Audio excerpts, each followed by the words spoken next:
It's been highly requested. So today I'm going to be sharing my 2024 luxury wish list as well as my exact process of creating a wish list. Because as you may remember, one of my goals last year was to be a more conscious luxury consumer. And while I'm not exactly where I want to be, there are some tips and tricks that I picked up over the past year that I'm hoping will help you not waste your money on fleeting luxury pieces. So without further ado, if you'd like to see what luxury pieces I am hoping to unbox in 2024 from brands like Hermes and and how I am trying to ensure that I invest in the right pieces and not ones that will just end up on a shelf collecting dust, then make sure to give this video a thumbs up, subscribe down below if you haven't done so yet, and keep on marching. If you've been with me for a while, you already know that I'm a huge advocate of having a wish list, whether or not you are going to create an entire dedicated video to your wish list. I don't really think matters. Having a wish list just in your notes on your phone can be incredibly helpful, especially if you have a hard time resisting impulse purchases, if you're one of those luxury consumers who constantly buys, but you're never fully satisfied with your collection and you always feel like you don't have anything to wear or none of your bags really fit your aesthetic and the look that you're trying to achieve. I think having a wish list and putting a little bit more thought behind what you actually buy can be insanely helpful. And if you're wondering where to begin, well, it could not be any easier. Obviously, think about some of the pieces that you've had your eyes on. If there are any pieces that you've been seeing out there and you have been tempted by, make sure that you put those on your wish list as well as pieces you already have in your collection. And what I mean by this is that I would suggest going through your wardrobe and going through some of your pieces. Try to identify any gaps that you have in your collection. So let's say you wear a lot of blazers, but you just miss that one color in your collection or a certain cut. That might be something that you want to put on your wish list, and it doesn't have to be something really specific. You can just put down your favorite designer and the blazer's name, or you can just put down blazer and the color that you're looking for, and you can keep an open mind. So whenever you find something out there throughout the year, you can try to see if it's something that already exists on your wish list, so you can be as specific or as open as you want to be with your wish list. But I would suggest going through your wardrobe, identifying any gaps, or look at your collection and see what are your most worn and most loved pieces, because that might give you a little bit of encouragement on where to invest your money. So if you know that you love and use your black jackets or your black coats, you know that that is an area of your collection that is worth investing in, because you know that those are the kind of pieces that you will truly get your money's worth out of. I know a lot of people think that, collecting is all about the size of your collection, and the bigger the collection is, the better. In my opinion, that's not the case, or at least not how I approach building a wardrobe or a collection, whatever you want to call it. Personally, when it comes to my luxury collection, I have said this before, but I cannot justify spending money on pieces that I will not use. I do not get joy out of owning things. I need to make sure that the pieces that I buy, I can actually use and enjoy. So for me, looking at my collection and making sure that I am taking advantage of each and every single piece is incredibly important. And I am not ashamed of re-wearing the same things. I know some people don't think it's cool to wear the same outfit or the same pieces, but in my opinion, repeating the same outfits or re-wearing the same pieces time and time again says a lot about you. And what it says is that you're very clear on who you are and you know what pieces to invest in, because I think that those days are long gone when it was cool for people to buy something, wear it once, and then put it in a drawer and never pull that again. In my opinion, it's not only not financially responsible, but it's also not great for the environment. So buying things that you will enjoy wearing over and over and over again is something that I would personally encourage. So starting a wish list can be incredibly helpful, whether you are looking for something brand new, something that is trendy. Obviously, I am not the biggest fan of buying trendy pieces, but if you are, there is nothing wrong with that. But I would suggest putting those things on your wish list, because if you have that wish list going, it will also help you slow down, in my opinion. You will not be distracted by all the different pieces that you're bombarded with, not only when you're out and about shopping, but also when you're on social media. I think it will be much easier for you to narrow down your focus and really be able to identify those key pieces that you want to spend your money on. And you can create wish lists for a season, you can create a wish list for an entire year, and that is something that can be constantly updated. So I have a running wish list in my phone, and anytime I see something on someone else or in a store, I will put it on my wish list, because my next tip is try not to impulse buy. So what I tend to do these days is whenever I see something that is not necessarily on my wish list, but I would like to put it on there, I will take a picture of it and I will sleep on it. Sometimes I try to spend about a week thinking about it, and if it's a piece that's still on my mind after a week, maybe even two, that's when I know that it is a piece that will fill a gap in my collection or something that I will actually be able to use, and I'm not just purely buying it because I have nothing else going on or I have money in my pocket that's burning a hole in there. So one thing that I would suggest is not trying to impulse buy. If you see something, whether that's online or in person, try to take a picture of it or bookmark it and spend at least a couple of days thinking about it. And if you feel like, okay, this is still something that I am more than happy to spend my money on, that's when you should go back and actually add it to your collection. An exercise, I guess we could call it, that I did last week that I found incredibly eye-opening was tracking which luxury pieces I reach for most often. And you can of course do this for a week, a month, a season, or even a year, just to try to identify your most used and most loved pieces, which in my opinion can be really helpful with trying to identify where to invest your money. Now, if you're trying to build a really vast and diverse collection, you might not find this as helpful as it is for me, someone who is more of a uniform dresser. I tend to wear the same shapes, the same cuts, and the same brand. So for me, it is really quite helpful. But even if you are trying to build a collection that features several different colors and several different back styles, I think it will still help you identify different characteristics or features. Hopefully it will open your eyes to what shapes, what sizes, what colors, what leathers you reach for most often, so you'll know what to invest in and what not to add to your collection. Or it can also help you figure out, okay, I'm wearing this leather over and over again, but I am needing something else in my collection, so you know to look for a different texture, a different color, or perhaps a different shape from a different brand. So tracking what you wear can be really helpful, and you can just take mental notes. You can again start some notes in your phone. You can put tags on hangers if you are trying to track how often you wear certain pieces of ready to wear. So of course you can take it as far as you want to. Personally, I did take notes because I was working on a video. I tracked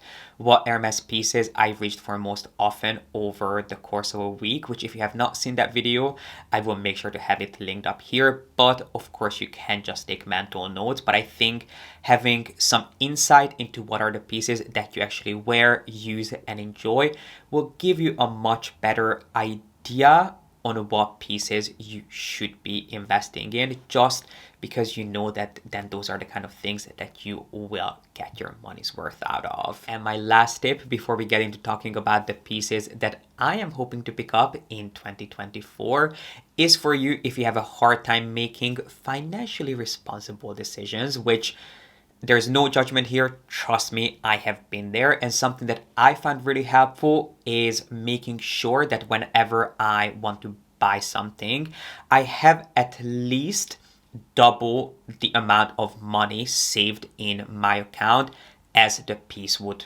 cost. I hope that makes sense. I am struggling with a little bit of a cold, so I feel a little foggy. So do excuse me if I'm not being extremely eloquent today. But what I'm trying to say here is that let's say I see something that costs, I'm just going to put a number out there, $2,000.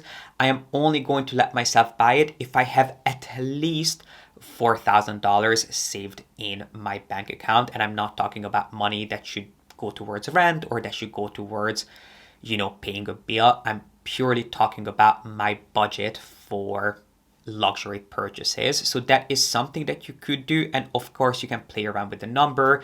If you want to be even more responsible, you can try to make sure that you have at least 3 times the amount of money in your bank account. But again, it all depends on your budget and what piece you are looking to buy. But I would try to make sure that you can at least pay for that piece twice, if not even 3 times. That might be something that you will find helpful when it comes to making purchases that will not give you too much of a headache, because in my opinion, it doesn't matter how beautiful luxury pieces are, it doesn't matter how much joy they bring you, there isn't a single luxury piece out there that is worth the headache of trying to figure out how to pay for your credit card or how you're going to pay for your bills at the end of the month. So that is my last tip. If you are struggling with budgeting, that might be something that you'll find helpful. Before you buy something, make sure that you have enough money saved that you could pay for that piece twice if you had to. Now, I'm not saying that you should buy that piece twice, but just make sure that you have enough money in your account so you're not spending your last cents on something that is not really a necessity. And without further ado, it's time to get into my luxury wish list, which I hope it's not too contradicting to talk about how not to waste money, but then I go into talking about how I am going to spend my money. But I'm hoping that this will give you a little bit more insight into how I decide what to spend my money on. And I think it shows that I really do take what I buy quite seriously. At this point, I will not buy a large piece willy-nilly. It's something that I do want to invest in properly. Buying things doesn't bring me nearly as much joy as it used to. So I've spent, at least a month, if not a couple of years thinking about these pieces. So now I know that these are things that would actually either fill a gap in my collection or it would add something to my collection that I really need at this point. Well, I don't need to spend money on luxury pieces, but something that would bring me a lot of joy. So the first piece, should we start with Hermes or the Row, because those are the 2 main brands that I am hoping to pick up some pieces from. So let's start with the Row, and this is a piece that I could have bought before the holiday season. It's something that I looked at, but I'm a little torn because this piece has become quite popular, and it is the Row loafers that they offer both for men and women. They do these loafers in regular leather and also in eelskin, which I really like the look of. Now, personally, I was never a big loafer person, and that is because I used to exclusively wear skinny jeans, but that is no longer the case. Now I am much more open to straight cut jeans, even baggier jeans, and definitely more oversized balloon shaped tailored pants, which I think is what these loafers go best with. But I am not sure if I want to still buy these at this point, considering how popular they are. I mean, as you would expect from the Road, they are insanely understated. They are really chic and timeless. But again, you know me, I do not like to buy things that every second person has on social media. If I spend a lot of money on something, I would like to make sure that it is a little bit more unique and also that it fits my aesthetic. And I think these I am tempted by the eelskin version, even though I'm not a big fan of highly polished finishes, but I do think that the eelskin version is just a little bit more special. So this is the first piece that I have on my radar. Please let me know your thoughts. Maybe if you own this piece, I would love to hear what you think, but this is something that I do have on my radar for 2024. I honestly wouldn't blame you if you just told me in the comment section to either buy this bag or shut up about it, because it is something I've been hemming and hawing about for ages, and it is a bag from the Row, and of course it is their iconic Margot bag, which is a piece that I first looked at for myself. I want to say in 2022, I actually went to London to buy it. This was supposed to be my souvenir that I pick up in London, but I was really quite underwhelmed by the pieces that they had. I really liked, they had a version, I think it's called the Inside Out Margot. The Margot bag does come in several different sizes. I would only be interested in buying it in size 17, which is the largest size, that they also offer in a nylon finish, which is called the Margot inside out, I think it's called, because it almost looks like the not almost, it genuinely looks like the Margot bag if it was turned inside out. So it's made of nylon, and it also has a pocket on the outside, which I didn't buy because they didn't have it in black. And I'm not sure if this bag is still in production. I do see it pop up every now and again, but it's quite hard to find in black, which is of course the color that I would buy it in, because the other option that I was considering was the suede version of the Margot bag, but I really didn't like the suede versions that they had in stock at the time.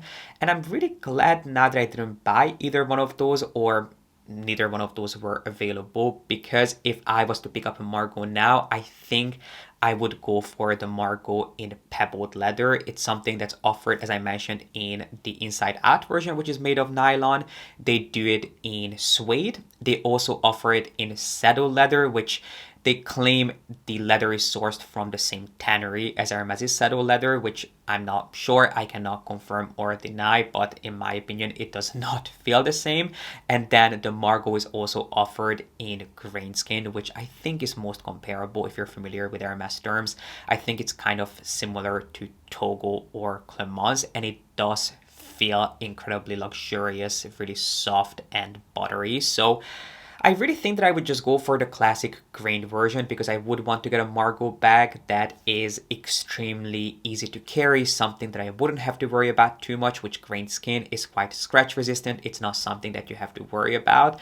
I was considering buying it for myself for the holiday season, but instead I bought the banana bag, which if you're interested in hearing my thoughts on the banana bag, stay tuned, because I will be doing an in-depth review on that bag.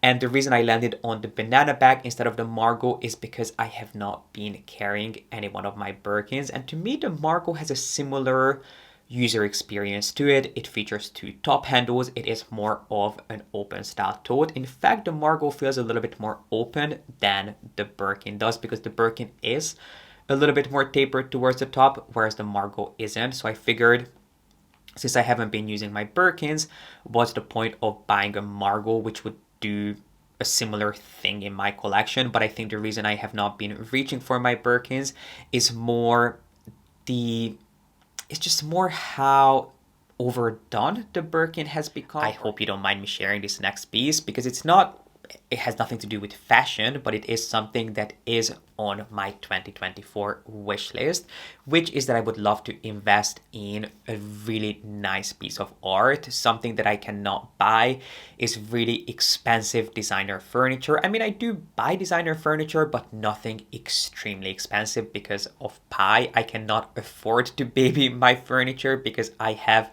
a little polar bear living with me and I want him to enjoy his life. I mean, of course, there are boundaries. He cannot come into my bedroom. So I guess I could buy more expensive furniture for my bedroom, but it's not really something that I want to spend a lot of money on, having a little baby polar bear living with me. So what I am thinking about buying instead is my first piece of serious art. I have spent a lot of time. There's a site called, I think it's called Artsy, and I've been looking at, well, my dream is to one day own a piece of Rothko. That I do not see happening in 2024. So something else that I have been toying with the idea of is buying a drawing from Donald Judd. Donald Judd is one of my favorite artists. Obviously, he has some beautiful sculptures, but I do think I would be more drawn to one of his graphics or one of his paintings or drawings, or a Fontana piece. Fontana is another one of my favorite artists, and his pieces are really not as expensive as I thought they would be. So that might be something that I also want to pick up in 2024. Let me know if you'd like to come along on my journey of buying my first piece of serious art. I have no idea if anyone's interested in it, but if you are, let me know in the comment section and we can definitely discuss more about it. But a piece of art is definitely something that I would love to add to my life in 2024. And the same goes for a timepiece. I would love to buy a watch, but I do think I would want to buy a vintage piece. There were a couple of things that I saw at Cartier, which if you have not seen my last Cartier shopping vlog, I will make sure to have it linked up here, because I did see a couple of watches that I really liked in that video. my friend recently ordered, there's a watch by Cartier which is called the Crash, which you can now just walk into Cartier and ask for. It's something that is only offered to their best clients, which I am definitely not. But it is a watch that you can buy on the Preloved market. So that is another piece that's kind of on my radar. But I just have such a hard time justifying spending a lot of money on Cartier watches. I know that they are extremely well known, they are really respected. But to me, spending serious money on a timepiece that is made by a jewelry house or that is made by a fashion house, I just have a really hard time justifying. In the past, I would have only bought a piece from Rolex or Patek. Well, there is a Patek piece that I am considering, but it's definitely not a priority. But I feel like I am going to keep my eyes peeled on vintage watch sites and at auction houses. And if something comes along, I would love to dabble in watches. And I would love for you to share if you have any recommendations for me. I mean, you guys know my style. You see me week after week. And I would love to know if you are a watch collector or if you have someone in your life who really knows a lot about watches. I would love to hear your thoughts in the comment section. Do you have any recommendation for me on what watch to buy next? And then, is there anything else that isn't from Hermes? I don't think so. So without further ado, let's move on to my wish list when it comes to Hermes, which is really not that long. There are 3 pieces that I am eyeing from Hermes. The first one is a belt that they seem to be doing both for men and women. Now, I'm not exactly sure if they do the same piece for men and women and it's genuinely just the very same piece, or if there are 2 different variations, because when I see this style on women, they have the thinner part on top and the wider part on the bottom, and on men they have the same belt but it's turned upside down, so they have the thicker part on top and then the thinner one on the bottom. But it is a new belt that they're offering in saddle leather. I think it comes in saddle leather and it will also come in alligator, and it is a really, really simple leather belt that features 2 separate belt straps and 2 buckles, but one is a little bit thinner than the other. I feel like it is such a unique and interesting belt that would add a really special finishing touch to an outfit without going overboard. This is something that was also shown on the men's runway for, what was it, for fall winter 2024, I think it was, which one of the next videos you'll see from me is going to be my review of the men's runway show as you requested. So this is a belt that we'll also talk about in that video, but it is actually being introduced for spring summer, but I think it's going to be part of the women's line. So I'm not sure if it's going to be the exact same belt or if it's 2 different belts and the only difference is the order of the strap width. I really don't care. I don't care if it comes from the men's or the women's line. I'll buy it either way. So this is definitely something that I would love to pick up with palladium hardware. I am also planning on picking up a knit from the spring summer collection from Hermes, just because I love my Hermes knit so much. There are 2 pieces that I'm going back and forth between. I'm not sure if I'm going to buy both or if I'm only going to choose one. There is a new baby cashmere crew neck that Hermes is doing for spring summer. I think it is the first time that they're offering baby cashmere pieces for men. So that is definitely something I would love to try. They come in some really simple, basic, really conservative colors. So they come in black, beige, and I think gray. Of course, I would go for black. But I feel like I have so many beautiful cashmere pieces that are virtually identical to this. So the other one that I'm considering is actually from the women's line, and it is a more oversized chunky fit, and it is made of 100% Scottish cashmere. It's a style that was first introduced last year and it was resurrected, or I should just say carried over for the spring summer season, and it is offered in a little bit of a wider range of colors, although I would probably buy it in black or beige. I would have to try it in beige because it can be a hit or miss just because I'm so pale and so cool toned. Some shades of beige kind of make me look gray, so I would have to try it. But those are the 2 pieces that I am thinking about adding to my collection. And you're probably wondering, G, are you going to be buying any Hermes bags this year? I'm really not sure. The only bag that I would still love to have in my collection, The only struggle is that I really don't know if it's something that I could justify buying, because I probably wouldn't use it that often. But something that I would love to have in my collection is a lizard bag. Now, lizard skin is only offered in smaller sizes, so you can only find lizard bags in a mini Kelly, a Kelly 25, or a Birkin 25 at this point, because lizard is obviously quite small. And these bags are some of the most delicate pieces that Hermes offers, and they are really prone to oxidizing, which I know would drive me crazy. But it is a really unique and a really interesting finish. But because I'm not really carrying my already existing Hermes bags, and it's just not really my aesthetic at this point in time, I'm not sure if it would be the right time for me to add one of these pieces to my collection, considering how insanely expensive they are. I mean, you know, if they were a couple $1,000s, it would be a no-brainer, but I really want to make sure that I put my money in the right pieces and in the pieces that I can actually use and enjoy.